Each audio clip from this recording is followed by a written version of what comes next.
ওই আল্লাহর নবীকে জিজ্ঞেস করো এই ব্যক্তিটা কি শিক্ষিত আছে নাকি এই ব্যক্তিটা মুসলমান না। এই ব্যক্তির নামে আবার কি ফতোয়া দেবে তার কাছে একটু জিজ্ঞেস করে নিও আমাকে গালাগালি দেওয়ার আগে।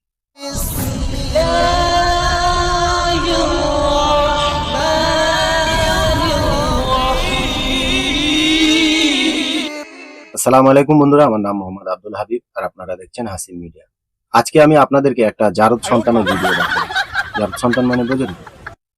আমার ভিডিওর মাধ্যমে আমি এই ধরনের কথা কোনোদিন ব্যবহার করি, কিন্তু এই ব্যক্তিটার জন্য আমি 12 মাস ব্যবহার করি। জারদ সন্তান দেখেন। এই ফাজা হারামটা হালাল হয়ে গেল তো। ফাজা হারামটা হালাল হয়ে গেল তো। অন্যের হারাম নিজের হালাল চালাও। আচ্ছা, এর মুখটা দেখে কি মনে হয়? সেই ছোট হাতির পিছন দেখেছেন আপনারা কেমন? ঠিক সেই রকম না এর মুখটা। আর এর গালটা ওই ছোট হাতির যে নোংরা জিনিসটা বার হয় সেই জায়গার মতন না এর মুখটা। ফাদা ফাদা ফাদা, যেদিন সামনে পড়বা তুমি এইরকম বক্তব্য দিতে তোমার ওখান থেকে আর বাড়ি যেতে দেবো না, মনে রেখো আমার কথা।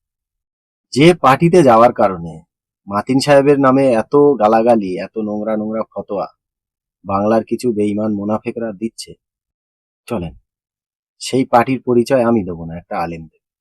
শুনে আর একটা কথা বলে যাচ্ছি, মরে যাবার আগে অনেক মুখ্যমন্ত্রী দেখলাম, বর্তমানে আপনাদের যিনি মুখ্যমন্ত্রী আছেন তার সাথে আমার কোনো যোগাযোগ নেই, না জীবনে কোনো ফোন হয়েছে, না জীবনে তাকে কোনোদিন আমি কোনো সবাই দেখেছি, সভাতেও কোনোদিন দেখিনি, আর না আমি কোনোদিন তাকে কোনো চিঠি দিয়েছি, কোনো ফোন করেছি, এক কথায় কোনো যোগ নেই, no connection with chief minister.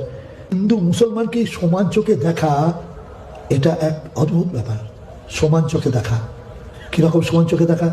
পুজোতেও সাহায্য করছেন, শ্মশানেও সাহায্য করছেন, মুসলমানদের কবরে যেন শুয়োর না উঠতে পারে সেটাও ঘিরে দিচ্ছেন। মসজিদের ইমামকে জীবনে কেউ চিন্তা করেনি যে কয়েক হাজার করে টাকা দেবো মাসে মাসে। মসজিদ 2-10টা নেই, 2-4 হাজার নেই, কয়েক লাখ আছে। প্রত্যেকটা মসজিদে টাকা দেয়া, গরিব ইমাম সাহেবদের একটু সংসারের উন্নতি হয়েছে, ওই মুয়াজ্জিনদের 1000 করে টাকা দেয়া, করা তো দূরের কথা কেউ ভাবেও নেই।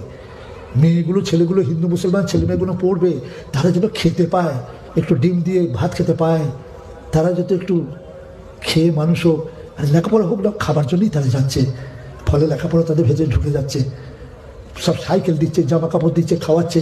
খালি মুসলমানদের না, হিন্দু মুসলমান সাঁওতাল কোল মিল্লা সবাইকে, এর তো বিকল্প নেই। নাম কি হুজুরের? গোলাম আহমেদ মুর্তজা হুজুরের নাম। এবারে যারা অন্ধের মতো একটা মূর্খ জাহিলকে নবী বানিয়ে রেখেছো, এখন আবার নতুন আল্লাহ তৈরি করেছে যে কটা মানুষ, ওই আল্লাহর নবীকে জিজ্ঞেস করো এই ব্যক্তিটা কি শিক্ষিত আছে নাকি এই ব্যক্তিটা মুসলমান না। এই ব্যক্তির নামে আবার কি ফতোয়া দেবে তার কাছে একটু জিজ্ঞেস করে নিও আমাকে গালাগালি দেওয়ার আগে। যে গোলাম আহমেদ মুর্তজা উনি মানুষ কেমন আর কোন ক্যাটেগরির মানুষ একটুখানি জিজ্ঞেস করি। এনার নামে আবার কি ফতোয়া দেয় সেটাও তো আমাদের জানার দরকার। আমরা একটু সাবধান থাকবো এই সকল ব্যক্তি থেকে।